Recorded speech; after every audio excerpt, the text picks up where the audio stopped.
Welcome to the Mind Solution podcast with Sarah Maud. The Mind Solution podcast is for leaders like you who are passionate about well-being in the workplace because you understand that a strong, resilient and happy workforce is the key to your organisation's success. The Mind Solution podcast is here to help you.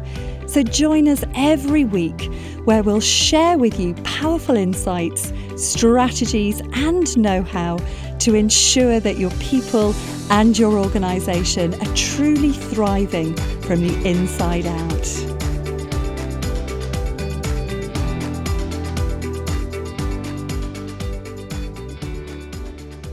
So welcome to another episode of the Mind Solution podcast, where I am so excited and so thrilled to be joined by Jamie Smart.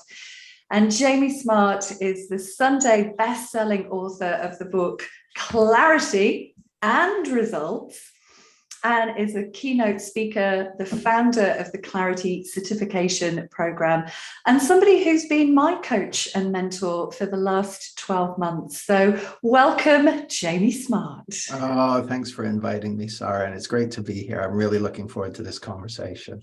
Me too. So one of the things that, many of the things that Jamie and I are going to explore in this podcast is to really deep dive and unpick some of the material that's contained within Jamie's book about clarity, and how clarity, from my experience, is really the missing piece of the jigsaw puzzle when it comes to leaders and organizations alike. So maybe a great place to start, Jamie, would actually be to understand for our listeners and anybody watching this, what is clarity? Yeah, well, when I talk about the principles behind clarity, what I'm pointing to is an innate capacity that everyone's born with for a clear mind, for high performance, for well-being and peace of mind, for things like connection and empathy, for leadership, believe it or not. Like, we've all got these qualities, resilience, we've got these qualities built in. And actually, the funny thing is, Sarah, once you kind of start seeing what we're going to be talking about, you start to notice it everywhere. You start to see that, oh yeah, this is what's already going on. So clarity isn't a technique or an approach. It's a process of pointing to something that's already going on in the world, but that we've overlooked until now. And the reason it's so powerful, one of the things I'm passionate about at the moment, well, I'll give you a little bit of backstory. When I first stumbled across the principles behind clarity about 14 years ago, I started having insights. My first insight was, everything you've been looking for outside of you is already there within you. Now, here's the thing. I knew, like from years of study, that ultimately, and all the surveys recognize this, that ultimately it's things like love and connection and connections and the people around you and a feeling of fulfillment and accomplishment that does it for people. But all too often we get caught up in this idea of I'll be happy when I achieve this or that or the other. So I just kind of saw through that, and that immediately started reorganizing my priorities.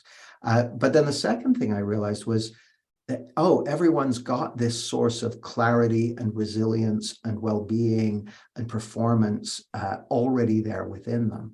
And then I realized that these are principles. These are principles like gravity's a principle. Now, the cool thing about principles is with a principle, it's already up and running. So you just need to kind of get eyes for it and you start to benefit from it.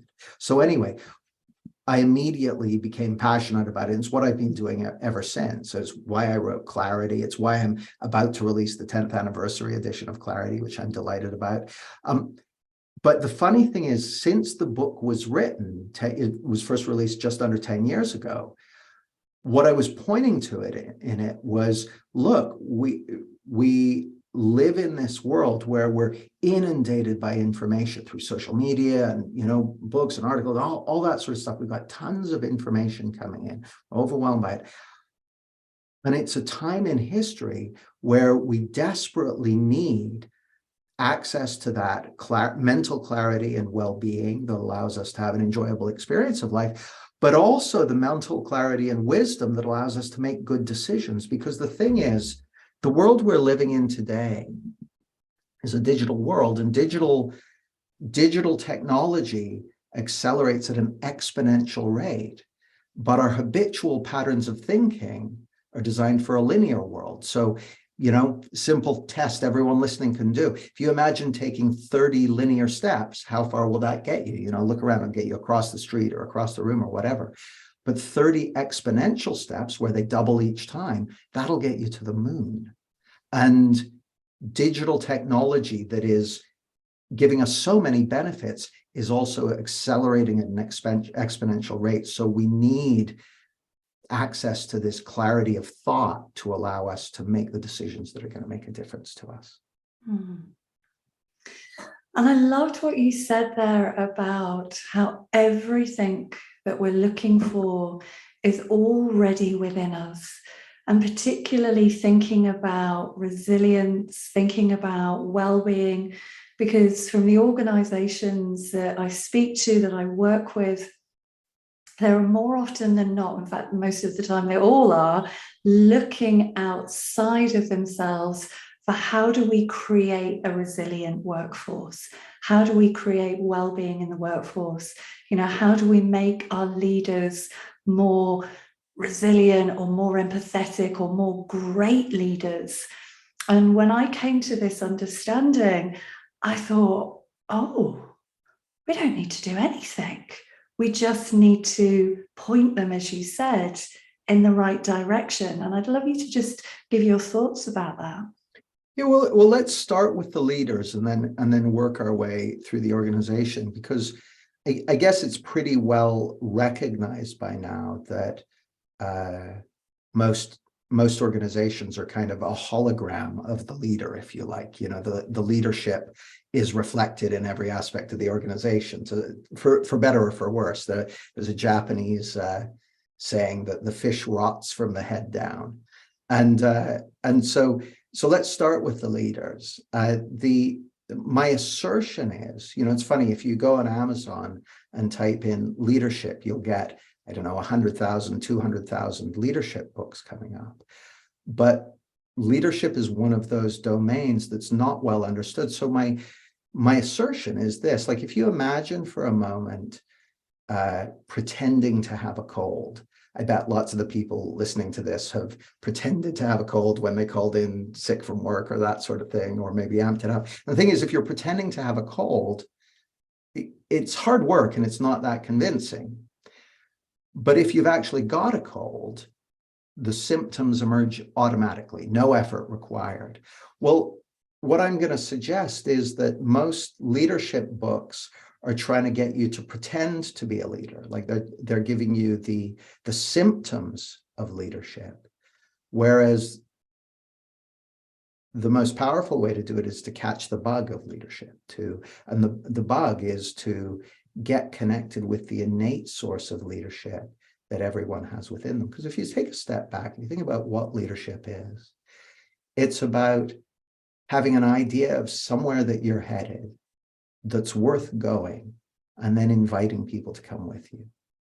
Either, inviting by whatever means, but by whatever means makes sense. So for that to be real and authentic, the leader needs to have a felt sense of connection to what they're wanting to create. It's got to matter to them. All too often, if we look at a lot of, particularly a lot of blue chips, actually, oftentimes the primary motive factor seems to be massive bonuses and that sort of thing. Well, it's hard to get everyone else on board with that. And in his book Drive, Daniel Pinker, after a lot of research, determines that while money can be a motivator in a short term for relatively manual tasks, for cognitive stuff, it's actually a negative, it's a demotivator. And that for cognitive stuff, that autonomy and mastery and purpose, meaning, those are important. So it seems to me that the starting point for leadership is about having somewhere worth going, that you genuinely want to go. And that's what defines purpose. And then you need to engage other people in this. Now, here's another really interesting piece that relates to it. There's a Harvard Business Review article called, I think it's called State of Mind Drives Performance, or the link between state of mind and performance. It's in my book, Clarity Results, but I won't be able to find it. So the researchers, Callie, Hirschberg, and Petty, they interviewed leaders, senior executives in like 750 companies globally.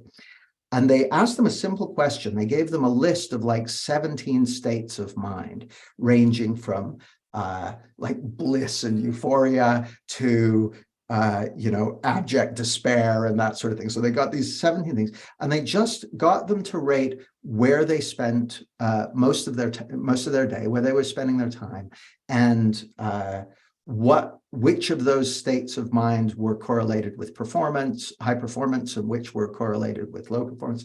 What they discovered was that high performance was correlated with the states of mind of calm, happy, and energized.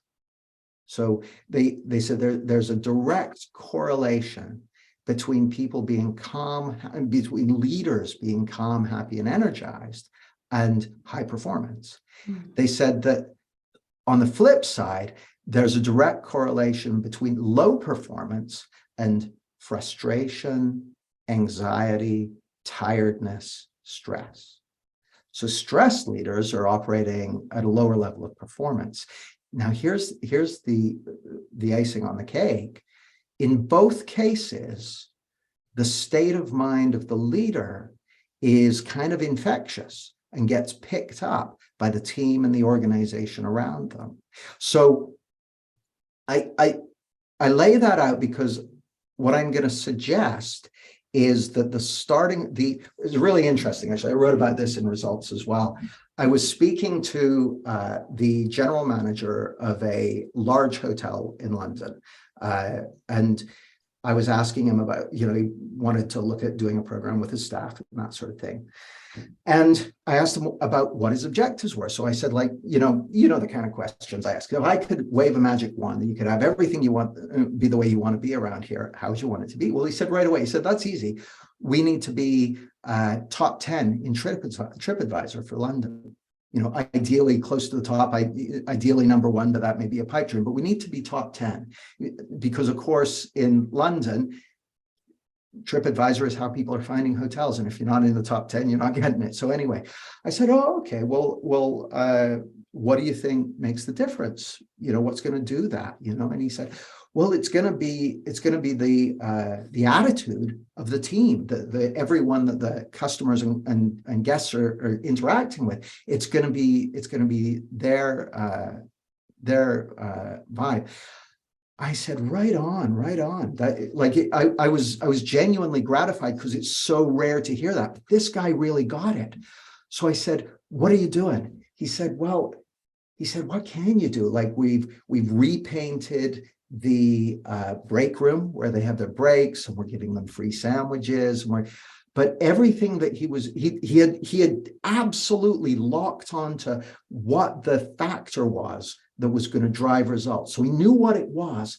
He just didn't know where it came from. Mm-hmm. So we had a conversation, and during that conversation, I said, you know what, you're the first person I've spoken to in a long time who intuitively knew what the driver was.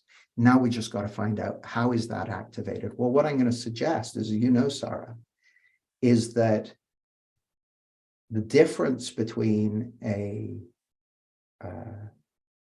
staff member who's in a good state of mind, who's calm, happy, energized, glad to be at work, connecty, that sort of thing, and one who's miserable, stressed, all that sort of thing, is going to be entirely internally generated. And the good news is that a calm, happy, energized state of mind is actually natural for human beings when nothing else gets in the way. If you doubt that, look at kids.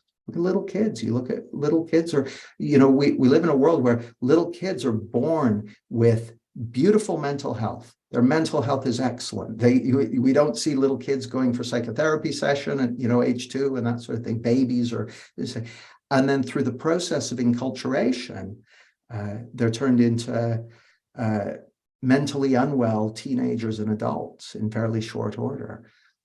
My assertion to you, as you know, is that clarity and peace of mind and well-being is our natural state, and all that gets in the way of it is a simple misunderstanding about how our experience is created. And it's so interesting that you talk about the gentleman, about all the things that he was doing in the environment, in the physical environment, to try to influence, to try and create that state.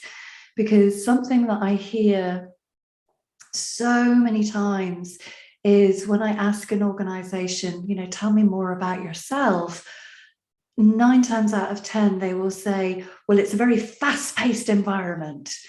Now, I don't know about you, but fast-paced environment doesn't really give me any information about what it's like.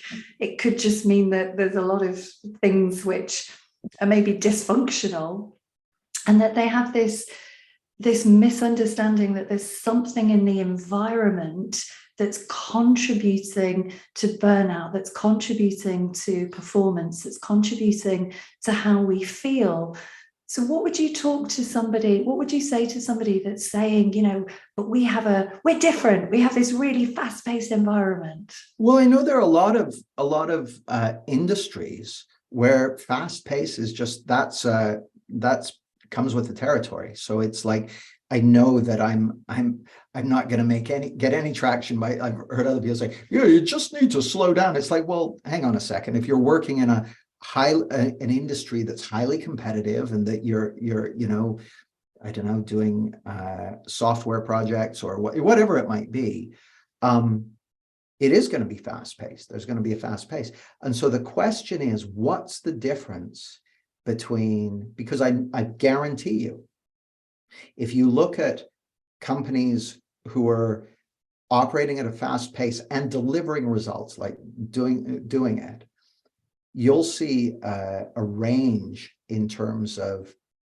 mental health and well-being. You'll have super fast-paced companies where staff members are exhibiting high levels of mental health and well-being, and you'll have super fast-paced companies where the rate of burnout is through the roof.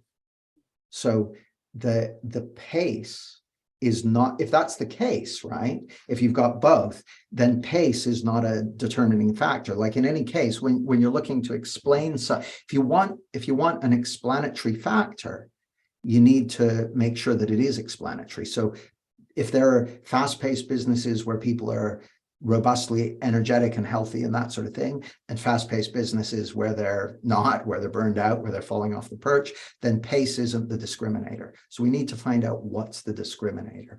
And my simple answer to the question is the discriminator is going to be the climate of the company. One of my clients is and he's a dear friend as well. I don't want to be specific about the space, but he works in the large startup space, has successfully grown and launched large organizations several times over, and now runs a consultancy doing that.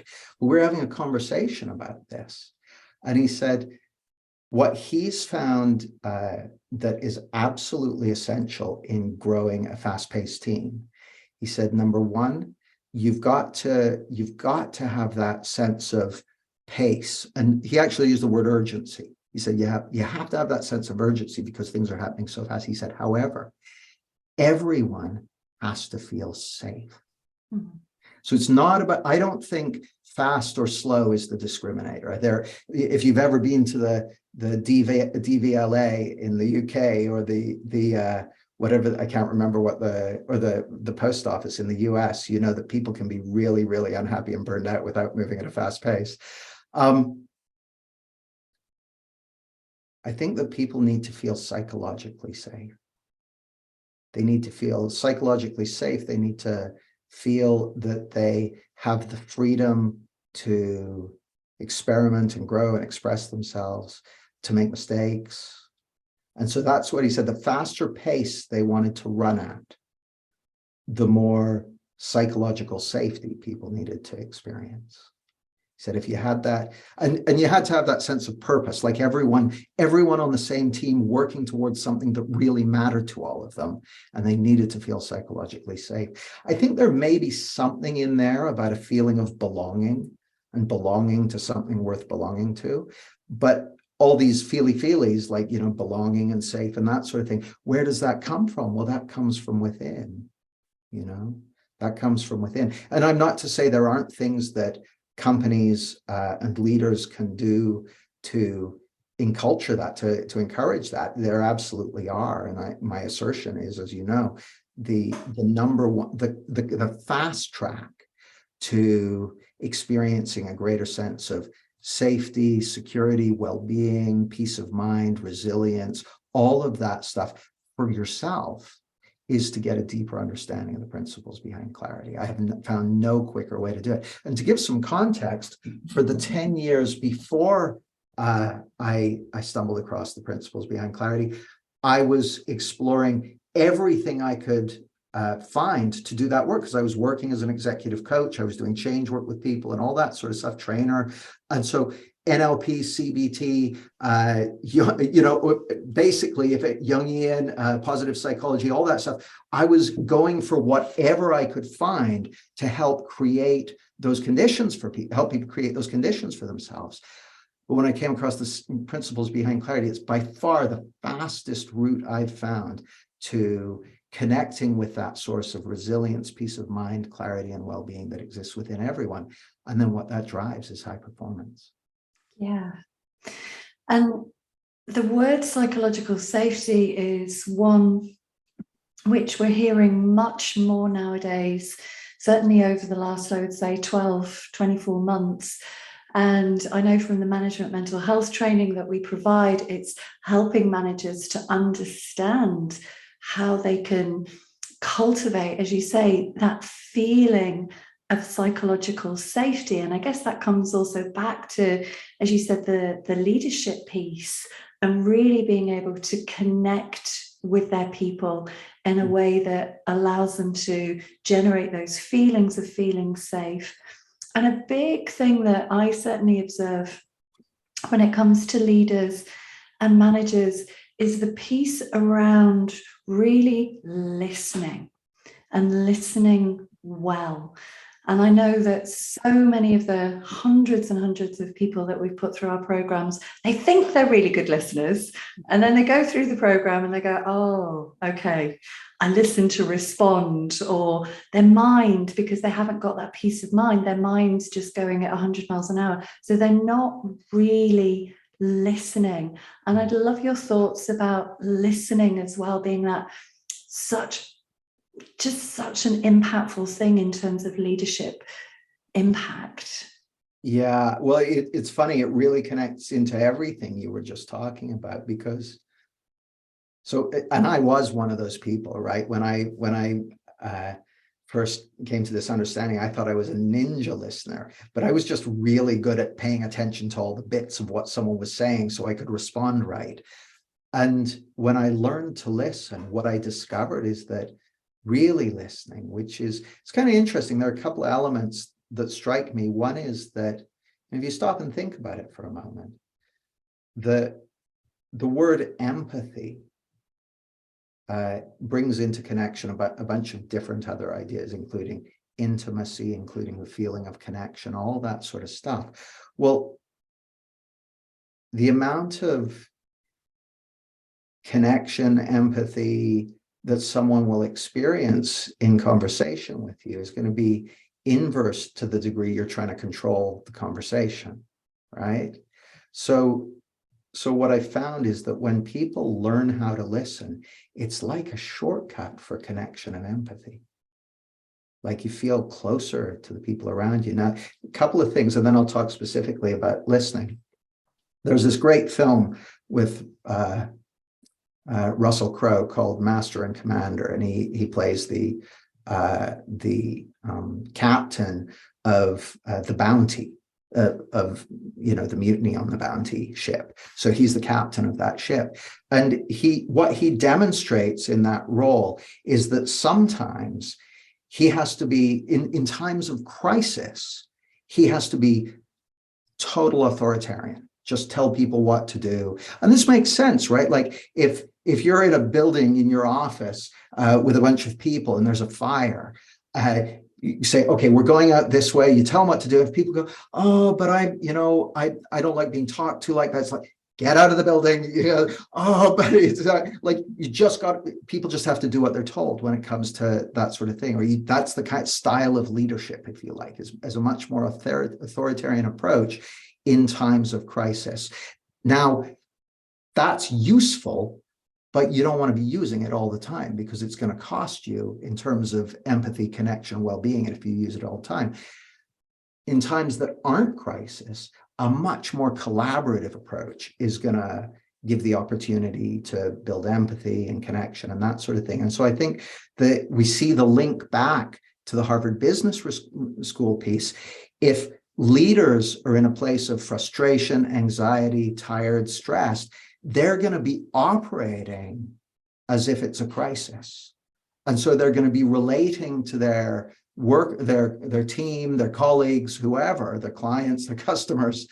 They're going to be relating to them as though it's a crisis and as though they're objects to be transacted with rather than fellow human beings to be in relationship with.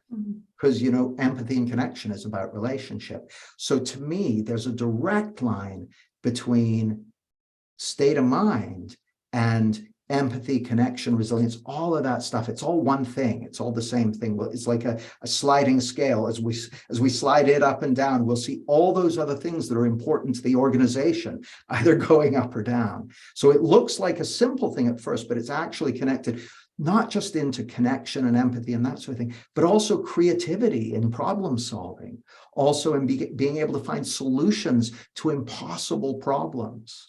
Also in being able to, stay in touch with or rediscover purpose and direction in the business. It's all connected to that.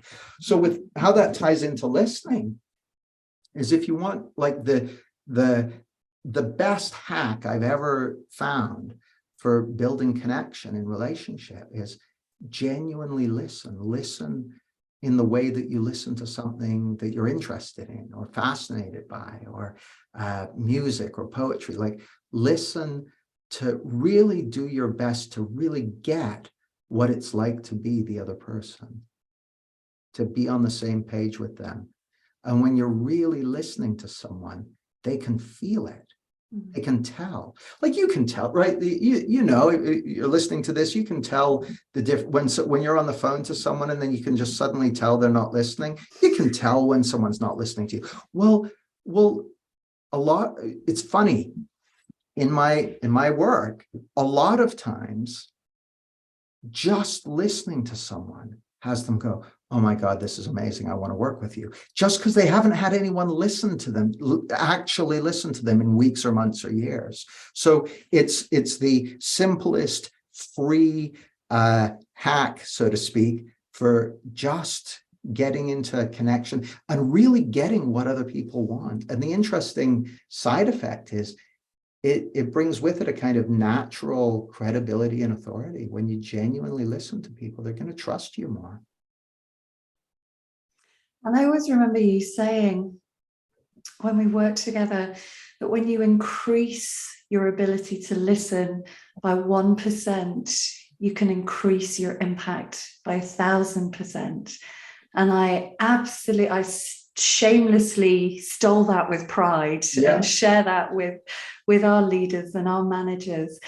But I'm curious to get your thoughts, Jamie, about why you think it is that people feel, from my observations, they can feel quite uncomfortable just listening. So, for example, if they've got say, for example, they've got an employee that's sharing something with them that's maybe not work related. Maybe it's something personal, something around their mental health. And so many managers share that, they feel like they've got to jump in with a solution. They've got to help them solve the problem, or that to just sit and just listen, even if it's only for a few moments, it becomes uncomfortable because they feel like they need to give some feedback that they're actually listening. And it's a bit icky for some people. Yeah, well, I guess a couple of things occur to me. One is, when we're really listening, the manager in the situation you just described, what they're responding to is their own, something that's coming from within them. It's not about the other person. I may be related to what the other person say, but it's their own experience that's driving it. And it seems like it's coming from the employee, but it's coming from them. And so one of the most valuable things that anyone can learn, I think, is realizing that those signals are coming from within you, but they're not telling you about what you have to do in this moment. Like what I find again and again and again is when you just, if you're listening to someone and you feel that stuff that's coming up, on the other side of it is often a really great idea of what to do, or something to ask, or something to suggest, or whatever it might be. And the funny thing is that the very thing that is afflicting the employee in most cases, when it comes to mental health stuff, i.e. being kind of at the mercy of their own thinking, is the same thing that's afflicting the manager who's uncomfortable. And I'll tell you a story that's sort of tangentially related. So I'm working with this client once, and he described himself as being an overthinker. And his situation was he spent every day with a ball of anxiety in his stomach, and it was affecting his work and his relationships and that sort of thing. So his boss sent him to me. And so I'm having a chat with him, and he said, yeah, I know I'm overthinking, and I know I shouldn't be doing it, but I just don't seem to be able to stop myself. So I go to him, I said, oh no, you should be doing it. He's like, what? I said, oh yeah, you're doing that. You've been doing that because it made sense to you to do it. He said, I don't understand. He said, well, I said, well, it's a fight or flight response. This guy spent all day, every day in fight or flight, and which is not good for you, as the science shows. Where the strange thing is, as human beings, we're built to be able to go into fight or flight once or twice every 24 to 48 hours with no negative effect at all. So if you stop and think about it for a moment, Sarah, for the average bunny rabbit on your local common, daily life is like the Vietnam War, right? Like they're getting dive bombed by hawks and chased by dogs and all that sort of thing. So those rabbits have to run for their lives a couple of times a day. And yet they spend most of their time eating carrots and having sex. So they're pretty chilled out. They're not going to therapy. They have pretty good mental health, right? Despite going into extreme life or death stress a couple of times a day. Us who are working in the corporate world and that sort of thing, we're tending to have no threats to our life at all, yet spending all our time in stress, or a lot of our time in stress, due to a simple understanding of how our experience is created. So I said to this guy, have you ever had that thing where you're walking through your house at night and the lights are off and you see something and it looks like an intruder, and then you realize it's a pile of coats or a hat on the back of the door or something? He said, oh yeah, he said that happened to me literally just a few days ago. I was sitting in my office and I got at home and I got a glimpse of something out of the corner of my eye. And I thought it was an intruder, but it was just an ironing board.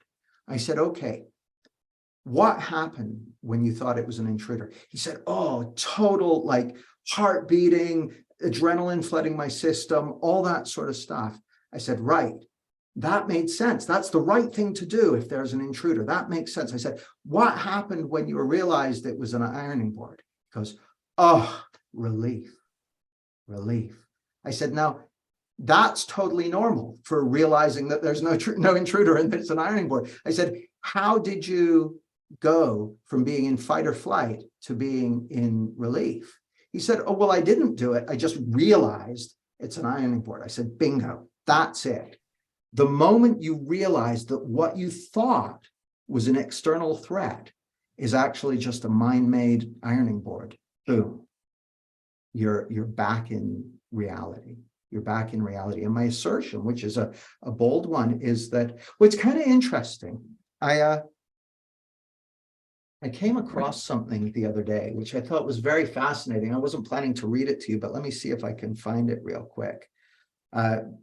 It's kind of long, so I won't read the whole thing. In fact, it's now I realize it's too long to read. But this guy works for the American military, and he made the point that we've evolved. Like, if you stop and think about it, we've evolved over millions of years to be here having this conversation today. And everyone listening to this has evolved from a long line of creatures who survived until breeding age, had sex at least once, and passed on their genetic material to the next generation over and over again for hundreds of thousands of times in an uninterrupted line, in the most road-tested product development process of all time to bring you to today. And on an inhospitable planet, right? So we're built for reality. We're built for this world. We're built for a world of running and jumping and, throwing things and all that sort of stuff. We're built for reality. And yet, much of what we do isn't in the physical world. It's in a symbolic world.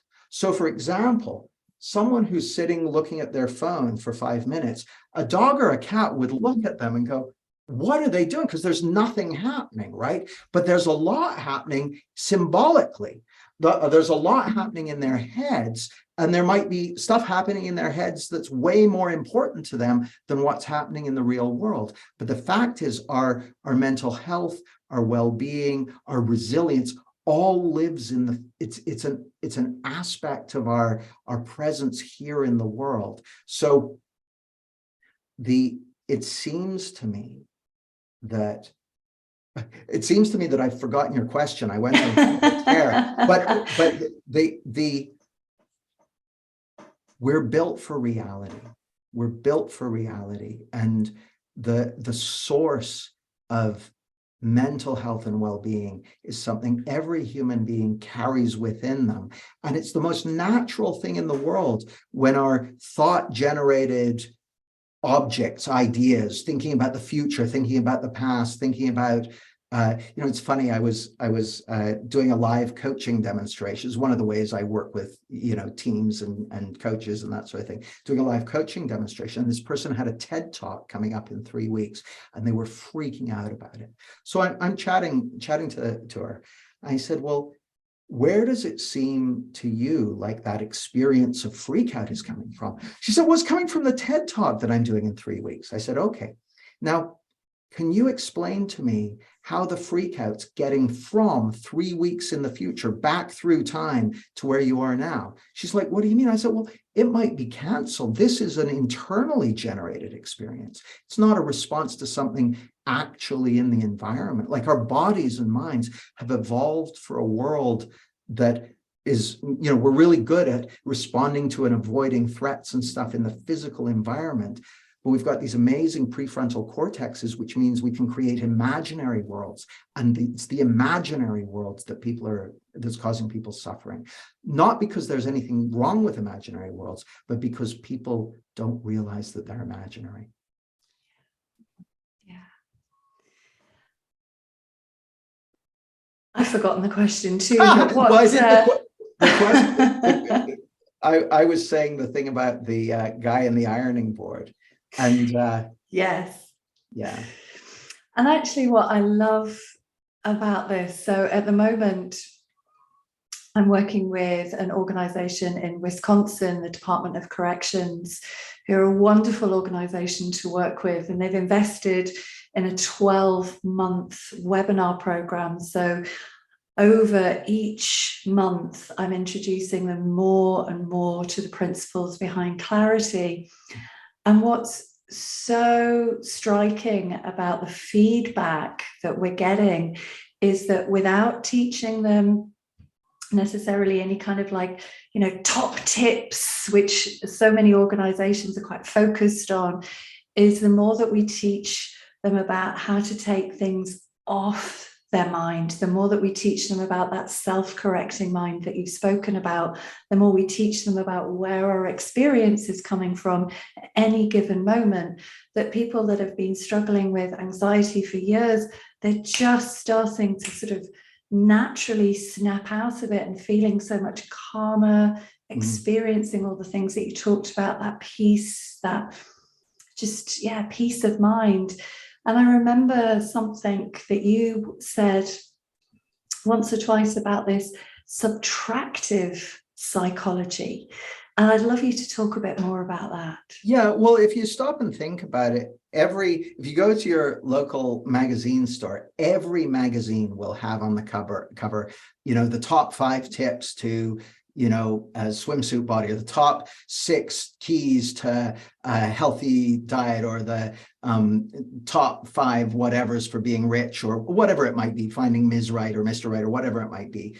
And the reason that they have those top 5 or 6 or 7 tips on the cover of magazines and every clickbait article on Facebook and all that sort of stuff is because marketers know that our conscious minds respond very, very well to that kind of stuff. They go, we love that stuff. But the thing about all those lists of tips is you read them, and every single one of them, you're like, oh, why didn't I think of that? Yeah, that's a great idea. And then you don't implement them, because it's not tips that drive implementation, it's insight that drives implementation. And I ask audiences this all the time. I was speaking at the NATO Defense College, and I asked them, when do you get your best ideas? So this is an audience of military and civilian personnel. When do you get your best ideas? And the answers that came back were always the same ones, in the shower, for a walk, on holiday, driving to and from work, that sort of thing. And those great ideas, they're not just ideas. The reason they call them their best ideas is because those are the things that got implemented in their lives and made genuine change. And it's a function of a source of insight and realization and creativity that every human being has within them. So what you're saying makes total sense to me. So our conscious minds are like crackheads when it comes to top 5 tips. We absolutely love them. But the thing that makes a difference to us is genuine insight and realization. And so these days, partly because of digital technology, people have more on their mind than ever. So what subtractive psychology, which is the stuff that I'm teaching and that you're teaching, is a simple understanding people can learn that takes things off people's minds automatically, so they can have more of the confidence and well-being and happiness and calm and so on, to create the results that matter to them, because that's what it's all about. So that's what I mean by subtraction. But if you stop and think about it, understanding reality, the epistemologist Gregory Bateson said, the biggest problems in the world are the result of the difference between how nature already works and the way people think. And if you think about it, the process of the evolution of human knowledge has been the process of closing the gap between how nature already works and the way people think it does. So we used to think that the sun went around the earth. It's like, oh no, it works the other way around. We used to think that stars were kept up in the sky because they were made of tinsel or heavenly matter. Oh no, it's gravity. We used to think that illness and disease was caused by bad smells and miasmas. Oh no, it's germs. So the process of the evolution of our knowledge has been a process of getting closer and closer to the reality of how it already works. So when you understand something, it takes things off your mind automatically. When you understand the principles behind clarity, it takes a lot off your mind, because the principles behind clarity are the principles behind how our psychological functioning works. The interesting thing a while back,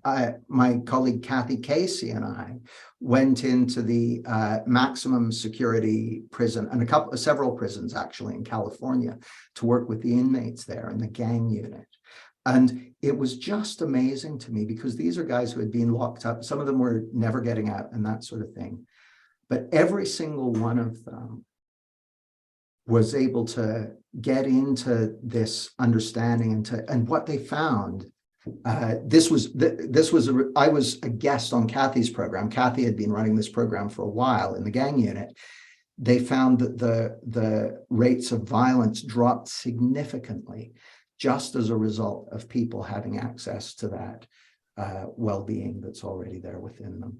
So it's there in everyone, and that, to me, that seems incredibly hopeful for every organization, and also for us as a civilization. We, on the one hand, we have this amazing digital technology that's making all kinds of things possible. On the other hand, we have all sorts of challenges and frailties in the system and that sort of thing, which are creating big problems that need solving. And so we both need our well-being, our calm, happy, energized, available to us, and we need that source of wisdom and creativity and realization, so we can solve the challenges that the digital age is bringing our way.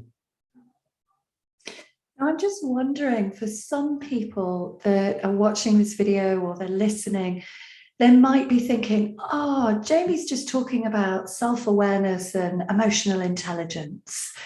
And so I'd love you to explain the difference between what's seen as self-awareness and emotional intelligence and the principles behind clarity. Well, sure. I mean, there are a couple of things. Like, if someone said to me, oh, what you're saying is self-awareness and emotional intelligence, I'd probably go, oh, what did you hear that made you think that? Because what it tells me is that they've heard see, when people are listening to something, it's the most natural thing in the world is we try to connect it with something we already know. So when I was first introduced to the principles, that's what I did. And I was kind of like, oh yeah, I already know this. They're basically talking about this, because I didn't have an appreciation for what a principle is in the sense that we're talking about it. So there's principles like, the principles of how to have a tidy room, make your bed first thing in the morning and this, that.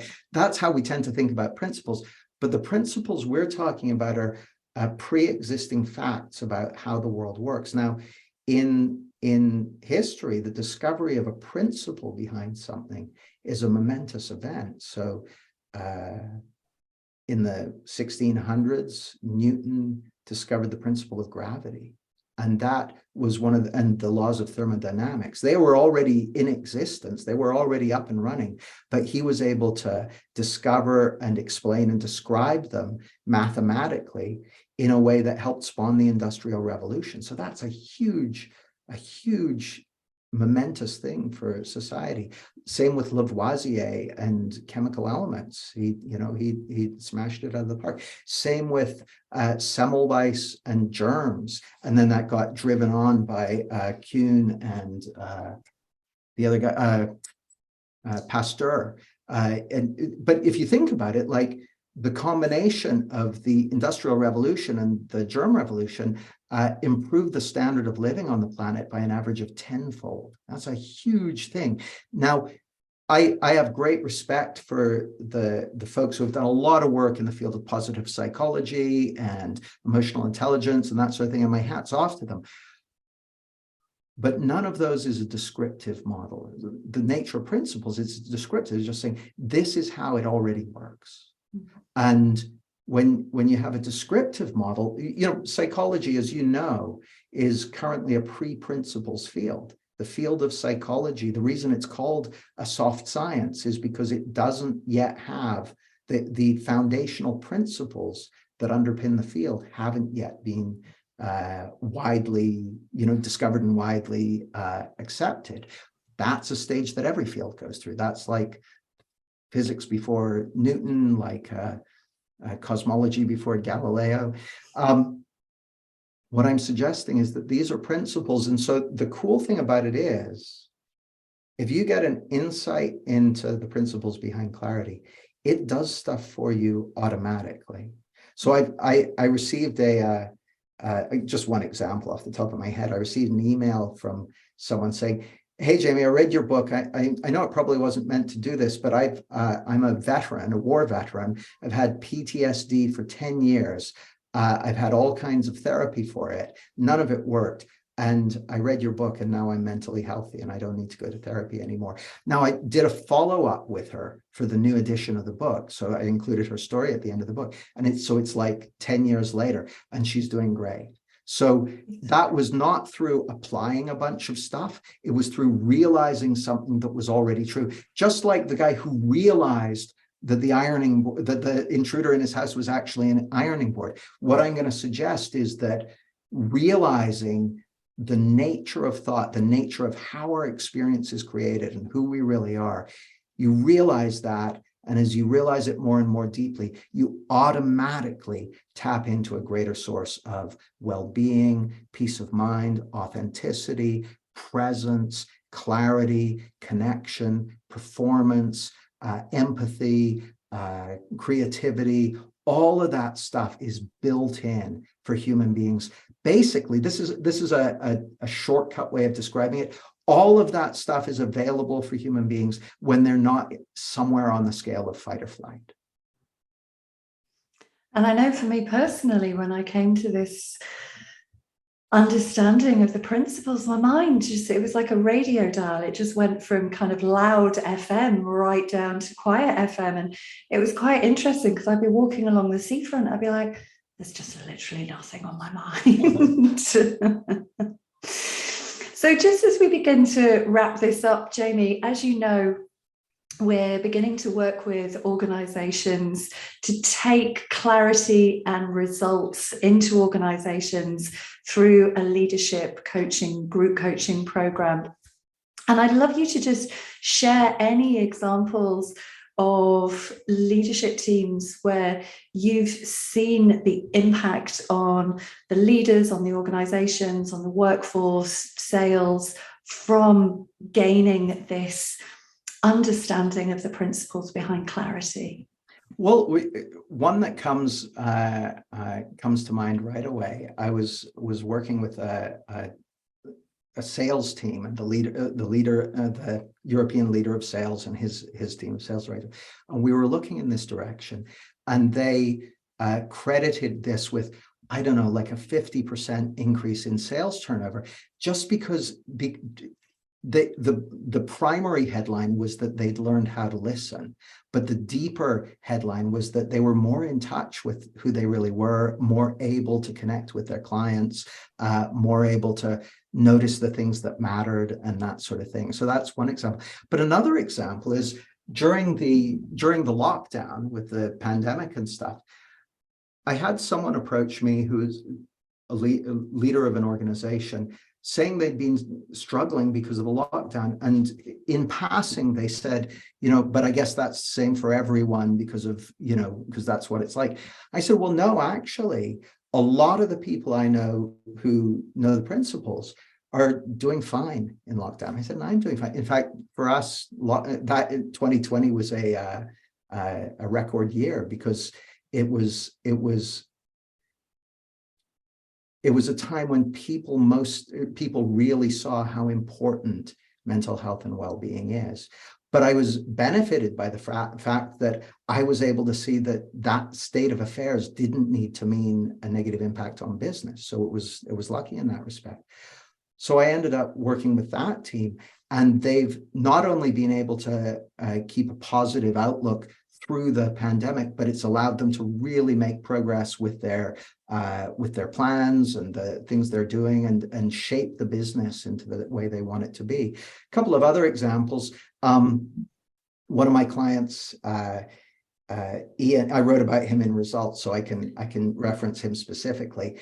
He did a CEO intensive with me, where we basically spend 3 days together and basically just clears his mind and helps him have insights about strategy and business and that sort of thing. In his business, I think I don't know if I can remember. It was about 50% increase from massive increase in turnover and profitability, but also in team culture and vibe. It was just a game changer. Also, the specialist works is one that's I like referencing the ones in results because I know I can name names. The specialist works as a business, again, not only saw an increase in turnover, but ended up starting a charity and coming up with ideas to bring in more business and all that sort of stuff. So one of the things I really like about it is just the increase in humanity that shows up in the terms of creativity and connection and well-being and all that sort of stuff. It's really, really heartening. Absolutely. Well, thank you so much for your time, Jamie. It's been a wonderful, as always, a wonderful and insightful conversation. And I can't wait to get my hands on the 10th edition of Clarity. When does that come out? The release date is late January. Late January. Okay, I'll pop it on my Santa Claus list. 2 months to go. And if you're listening to this and there's anything about what Jamie and I have talked about that's really resonated with you, either as an individual or as an organisation, then do get in touch with us at info@themindsolution.com, and we can talk about the Clarity and Results programme that we're currently running for organisations and business leaders. But thank you once again, Jamie. And yeah, I could be in this space with you all day, but I get to spend this weekend with you in this space. So I'm really looking forward to that. Yeah, me too, Sarah. Okay, have a wonderful day, everybody, and we will look forward to joining you again soon. Bye-bye for now. Bye.